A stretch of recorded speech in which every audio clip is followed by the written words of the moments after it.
BEd में पाठ्य योजना कैसे बनाते हैं, चलिए देखते हैं। देखिए इस तरह से बनाएंगे। सबसे पहले ऊपर विद्यालय का नाम, जिस विद्यालय में आपकी टीचिंग लगेगी उस विद्यालय का नाम ऊपर रहेगा।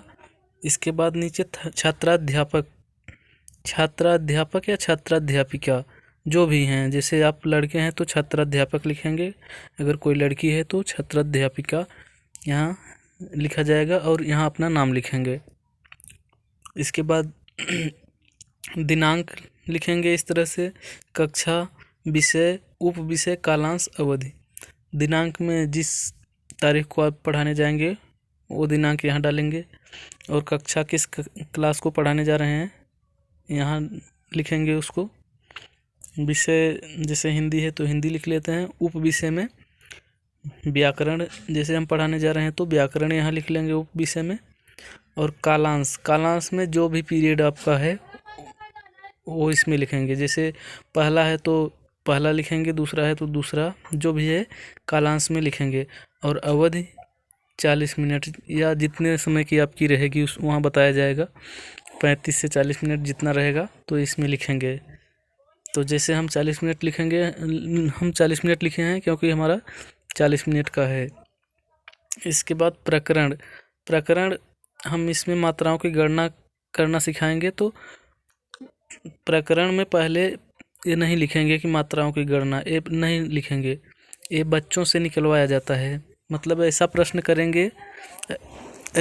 करेंगे कि बच्चे खुद एक प्रकरण बताएंगे। तो देखिए आगे कैसे है।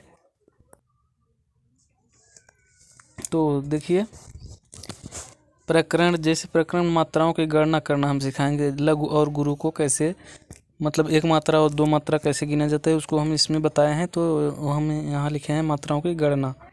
तो आप लोग भी इस तरह से लिख सकते हैं।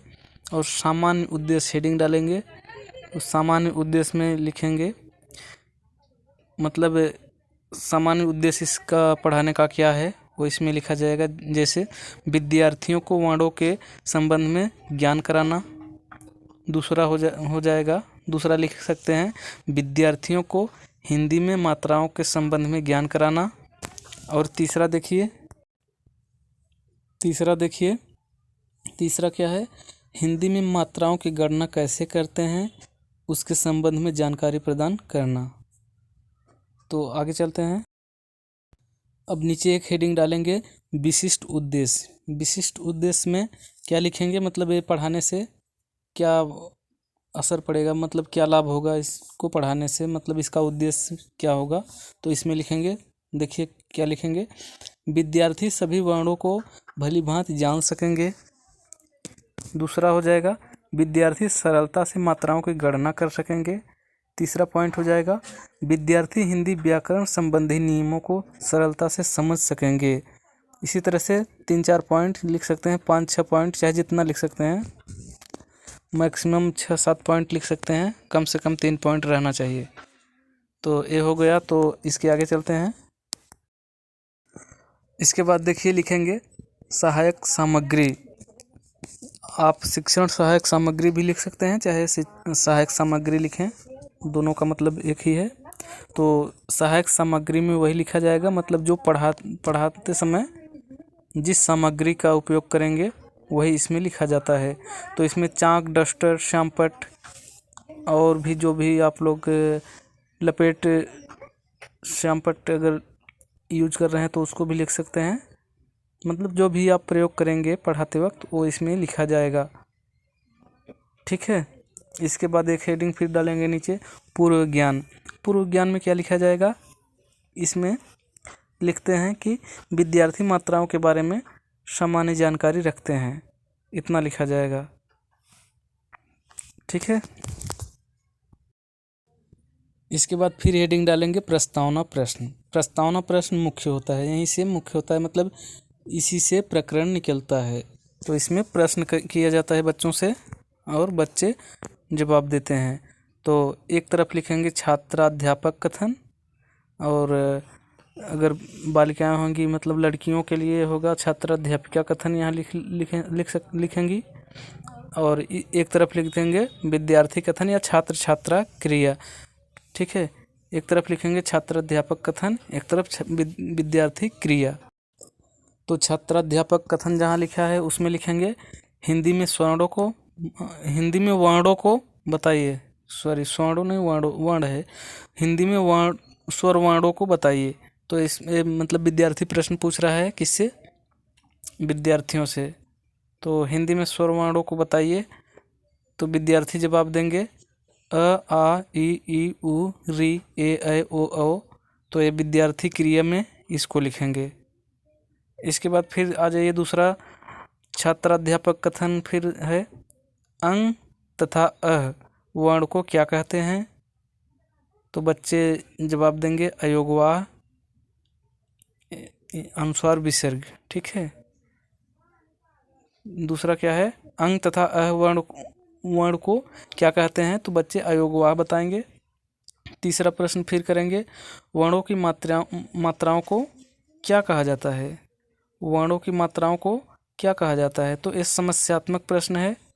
कहने का मतलब अब इसका जवाब बच्चे नहीं दे पा रहे हैं, तो ये मौन हो जाएंगे। बच्चे जब जवाब नहीं दे पाएंगे तो मौन हो जाएंगे। तो यहाँ मौन लिख देंगे। मौन लिखें चाहे समस्यात्मक प्रश्न, दोनों में से एक लिख सकते हैं या दोनों लिख सकते हैं, कोई बात नहीं है। तो जब इतना प्रश्न पढ़ेंगे, जब इतना प्रश्न करेंगे तो बच्चे प्रकरण बता देंगे। कहने का मतलब प्रकरण क्या हो गया? मात्राओं की गणना करना। ठीक है। वर्णों की मात्राओं को क्या कहा जाता है? लघु और गुरु कहा जाता है। तो ये बच्चे नहीं बता पाएंगे, ये समस्यात्मक प्रश्न हो गया। तो आगे चलिए। अब एक हेडिंग डालेंगे उद्देश्य। तो इसमें लिखेंगे बच्चों आज हम लोग हिंदी में मात्राओं की गणना करना सीखेंगे। हिंदी में मात्राओं की गणना करना सीखेंगे, एक ये लिखेंगे। तो देखिए आगे फिर चलिए। अब प्रस्तुतिकरण हेडिंग डालेंगे और लिखेंगे स्वर वर्ण। स्वर वर्ण में लिख देंगे जो स्वर वर्ण होते हैं अ आ इ उ री ए ऐ ओ औ। ठीक है। अब लिखेंगे मात्रा या उच्चारण काल के आधार पर। क्या लिखेंगे? मात्रा या उच्चारण काल के आधार पर स्वर को कितने भागों में बांटा गया है?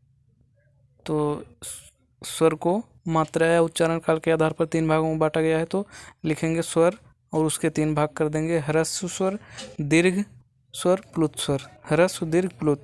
तो ह्रस्व में उच्चारण में कम समय लगता है, एक मात्रा का समय लगता है। कहने का मतलब उच्चारण में कम समय अर्थात एक मात्रा का समय ह्रस्व में लिख देंगे। और दीर्घ में लिखेंगे उच्चारण में ह्रस्व स्वर से अधिक समय अर्थात 2 मात्रा का समय लगता है इसमें। और प्लुत में क्या लिखेंगे? प्लुत में लिखेंगे उच्चारण में दीर्घ से अधिक समय अर्थात 3 मात्रा का समय लगता है। तो ह्रस्व में देख लीजिए, ह्रस्व में कौन कौन से वर्ण आएंगे? अ इ उ री। और दीर्घ में कौन कौन से आएंगे? आ, बड़ी ई, बड़ा ऊ, ए ऐ ओ औ। और प्लुत में क्या होगा? नाटक के संवादों में या किसी को पुकारने में इसका प्रयोग होता है। प्लुत का प्रयोग किसी को पुकारने में या नाटक के संवादों में। तो यहाँ पर ये लिख देंगे। तो आगे चलिए। एक तरफ लिखेंगे लघु, एक तरफ गुरु। तो लघु में एक पाई लघु का निशान रहता है और गुरु का यस टाइप का जो रहता है उसको गुरु का निशान कहा जाता है। तो लघु में कौन कौन से वर्ण आएंगे? अ इ उ री या व्यंजन वर्ण हो सकते हैं, कोई भी व्यंजन जैसे क, की, कु, क्री। और कौन से हो सकते हैं? चंद्रबिंदु वाले वर्ण जैसे अ के ऊपर चंद्रबिंदु या ह या कोई भी वर्ण के ऊपर चंद्रबिंदु लग जाता है तो ये सब एक मात्रा गिने जाते हैं अर्थात लघु। और गुरु में कौन कौन से आएंगे? देखिए आ, बड़ी ई, बड़ा ऊ, ए ऐ ओ औ, या का, की, कु, के, कै, को, क रहे चाहे और भी वर्ण हो सकते हैं, व्यंजन के कोई भी वर्ण हो।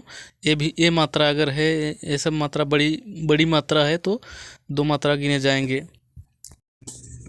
इसके अलावा अनुस्वार या विसर्ग कोई आए तो 2 मात्रा गिनेंगे। अनुस्वार का मतलब ऊपर बिंदी हो या विसर्ग मतलब बगल में 2 बिंदी जो होती है उसको विसर्ग कहते हैं, तो इसको 2 मात्रा गिनते हैं। तो ये सब अगर आता है तो 2 मात्रा गिनेंगे। अग्र का अ में 2 मात्रा गिनेंगे, क्योंकि ग्र में ये संयुक्ताक्षर है, संयुक्ताक्षर के पहले का वर्ण 2 मात्रा गिना जाएगा। संयुक्ताक्षर का पूर्ववर्ती वर्ण है। और जैसे राजन, राजन में कहने का मतलब हलंत वाले वर्ण अगर आएंगे तो ये हलंत से पहले जो वर्ण है उसमें 1 प्लस हो जाएगा मात्रा, और हलंत वाला नहीं गिना जाएगा। तो हलंत वर्ण का पूर्ववर्ती वर्ण गुरु होगा, कहने का मतलब 2 मात्रा होगा। उदाहरण में अब देख लेते हैं। जैसे राम, राम में कितनी मात्रा है, तो रा आ की मात्रा है यहाँ पे, तो 2 मात्रा इसमें गिनेंगे और इसमें 1। रामायण में जैसे इस तरह से यहाँ गिना गया है, नीचे चिन्ह लगाया गया है, तो देख सकते हैं। रंजना में क्या रहेगा, और राजन जैसे हो गया अत्यंत, इस तरह से रहेगा। और एक उदाहरण देखिए, नीचे दोहा है उसका भी लगाया गया है, चिन्ह नीचे लगाया गया है। जैसे ऐसी बानी बोलिए मन का आपा खोए, और उनको शीतल करे आपों शीतल होए। तो इन वर्णों के नीचे, सभी वर्णों के नीचे मात्रा लिखी गई है, कितनी मात्रा है। लघु और गुरु का चिन्ह लगाया गया है। तो ये पूरा हुआ। तो इसके बाद पुनरावृत्ति प्रश्न भी कर लिखेंगे। पुनरावृत्ति प्रश्न मतलब फिर से आप पूछेंगे विद्यार्थियों से कि समझ में आया कि नहीं आया। तो कोई प्रश्न कर लेंगे, जैसे अ ई उ री वर्ण में कितनी मात्रा है, तो बच्चे जवाब देंगे। तो आज यहीं तक था। इस चैनल को सब्सक्राइब कर लीजिए इस तरह के और वीडियो देखने के लिए। हम मिलते हैं नेक्स्ट वीडियो में, तब तक के लिए नमस्कार।